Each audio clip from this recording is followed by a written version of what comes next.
السلام عليكم، أنا أحمد سمير، أهلا بكم في فيديو جديد. في فيديو النهارده هقول أفضل 10 مسلسلات كرتون بتيجي في رمضان.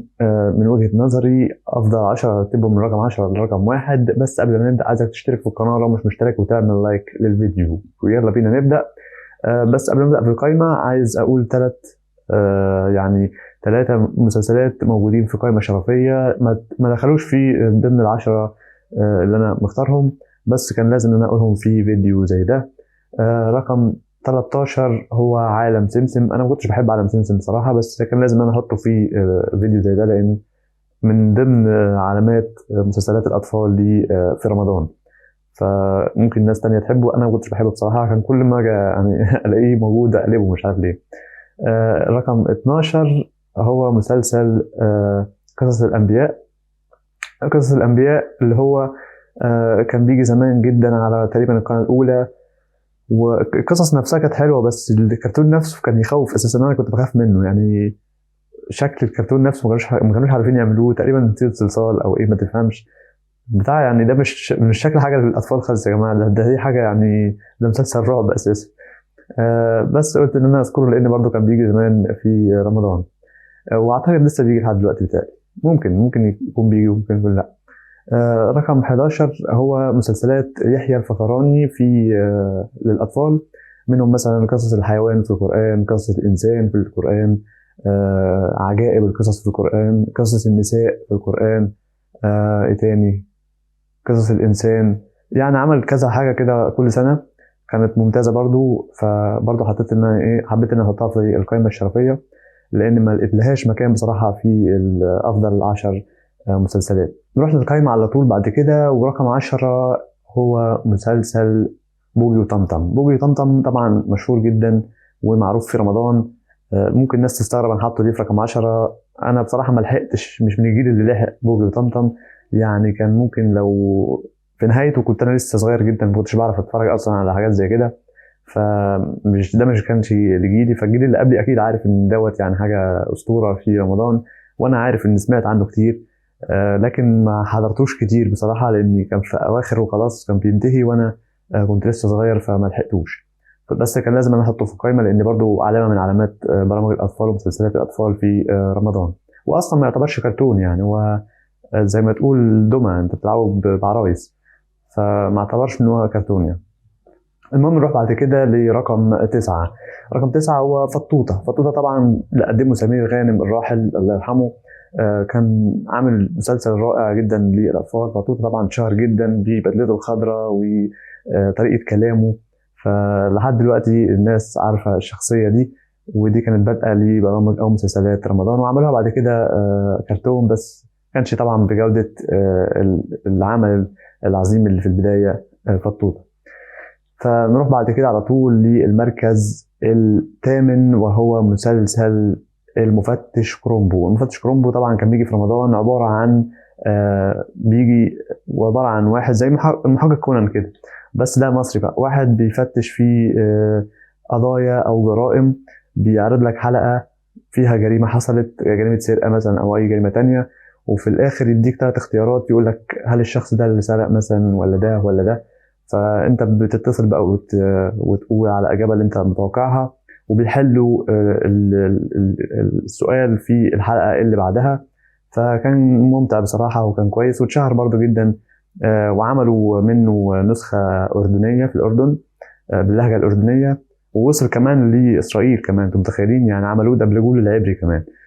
بس القناه هنا رفعت على القناه العبريه قضيه، لان انتوا معكوش حقوق ملكيه.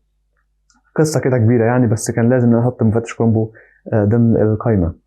نروح بعد كده لرقم 7، وهو كرتون سنوحي. مين اللي فاكر سنوحي؟ سنوحي كان بيجي زمان. كان بيغني، فاكر ان تتر المقدمه بتاعته كان بيغنيه تامر حسني، كان اغنيه مشهوره جدا. وسنوحي كان هو عباره عن شخصيه فرعونيه، وكان بيحكي قصه الفراعنه زمان، وبيعلم الاطفال عن التاريخ المصري. فكان جامد بصراحه، وكنت بحب سنوحي. ما استمرش كتير سنوحي، بس عمل علامة فارقة ساعتها.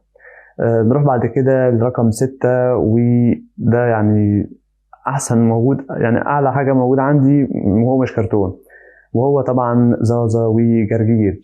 زازا وجرجير ده يا جماعه اسطوره، مع انه ما كانش كرتون يعني، بس كان ممتاز جدا، وكان برضه علامه من ضمن علامات رمضان. وزعلت جدا ان هو توقف بصراحه. تقريبا اخر مره عملوه في 2011 تقريبا، مش فاكر، بس هو تقريبا حاجه زي كده. يعني كنت بحب جدا مسلسل زازا وجرجير، وعملوا منه كذا جزء، وكان الناس كلها بتتفرج عليه بصراحه، سواء الصغيرين او الكبار. فكان ظريف جدا وكنت بحبه بصراحه، وناس كتير بتحبه وبتتفق معايا في الموضوع ده. اللي بعد كده من هنا وجاي كله بقى كرتون كرتون خلاص، يعني مفيش حاجه عرايس تاني. نخش بقى على المركز الخامس والتوب فايف. مسلسل بسنت ودياستي. بسنت ودياستي كان بيجي تقريبا على موجة كوميدي او نيل كوميدي تقريبا، حاجه زي كده. كان ممتاز بصراحه. كان بيحكي قصه واحد تقريبا صعيدي او فلاح، مش فاكر، تقريبا صعيدي او واحد صعيدي. كنت فاكر المكان اللي هم بيقعدوا فيه كان اسمه بورت ابو عجوه. كان طبعا اللي بيقدم شخصيه هو صلاح عبد الله، وكان معاه بسنت اللي هي كانت حنان ترك. كانت حنان ترك، وكان فاتح بقاله انا فاكر. بس كان كرتون كويس جدا، كان بيعلمك يعني الحاجات اللي في الصعيد المصري وطريقه الكلام، وكان ممتاز بصراحه. عملوا فيه كذا فكره حلوه. بعد كده بدأوا يعملوا مواسم تانية، وما كانش بقوة الموسم الأول، بس كان بصراحة عاجبني وكنت بحبه يعني. نروح بعد كده للمركز الرابع، وهو مسلسل عصام والمصباح. عصام والمصباح كان أول ما جه في الموسم، أول ما بدأ ناس كتير ما كانتش بتحبه، لأن تقريبا كان جاي بدل حاجة كبيرة يعني ساعتها، فما كانوش عايزين ان ده هو اللي يجي في السنه دي. بس بصراحه سمعته وعجبني جدا، وعملوا منه تقريبا 4 أو 5 اجزاء، فكان ممتاز. واول موسم اصلا هو احسن موسم فيهم بصراحه، كان هو اللي بيقدمه احمد الفيشاوي. بس بعد كده لما ساب العمل ده، جه مكانه مصطفى قمر، وبداوا بقى يغيروا في شخصيات كتير. بس كان مسلسل رائع.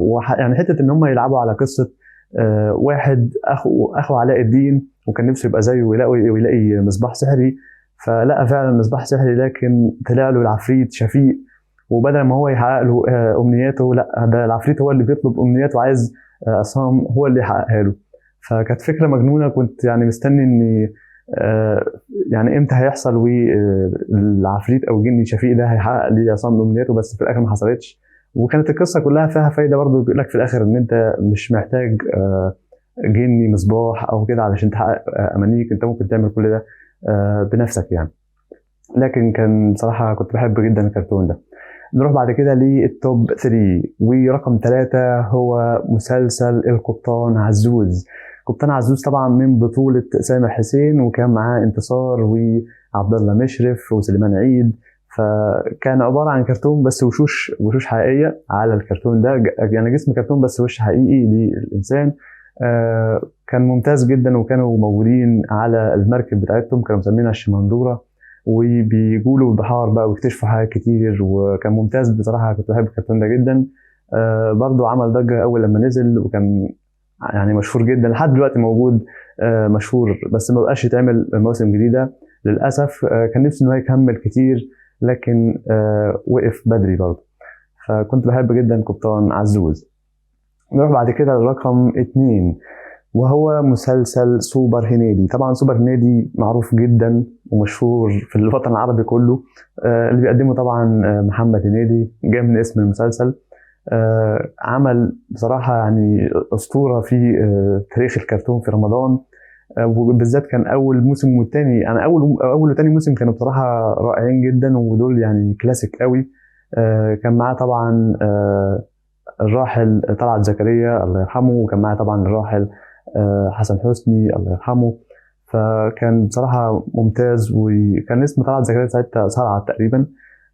ومعاه كان بيحب واحدة تقريبا، مش فاكر اسمها ايه، حنان او حاجة زي كده تقريبا. بس كان هو يعني ايه بطل زي سوبر هيرو مصري، وناس بتتصل بيه علشان تستنجده ويروح يحل لهم مشاكلهم، ومعاه العربية الخارقة بتاعته. فكان مسلسل مصري ممتاز بصراحة، وفي رمضان كنت بحبه جدا، وكان لسه بيجي لحد قريب. فبصراحة ممتاز، بس طبعا المواسم الأخيرة مش بنفس قوة المواسم الأولى. فنروح بعد كده على طول لرقم 1 في القائمة وأفضل مسلسل كرتون في تاريخ رمضان بالنسبة لي، وهو بكار. بكار طبعا ده أسطورة كرتون رمضان. إن جبت سيرة كرتون رمضان أكيد لازم أول حاجة تقولها هي بكار. بكار من زمان جدا وهو بيتعرض، ولحد مؤخرا كمان بيتعرض، وكل سنة بيعرضوا موسم جديد. بس طبعا المواسم الأولى كانت أفضل مواسم ليه. بعد ما عدلوه دخل الكرتون 3 دي وكده، بقى عملوا له شعر كبير جدا عامل زي القفه فوق راسه، مش فاهم ليه شكله بقى غبي جدا بصراحه. بس كان زمان احسن بكتير ايام الكرتون اللي هو 2 دي عادي. طبعا بكار ومعاه المعزه رشيده، الشخصيات دي ما حدش يقدر ينساها.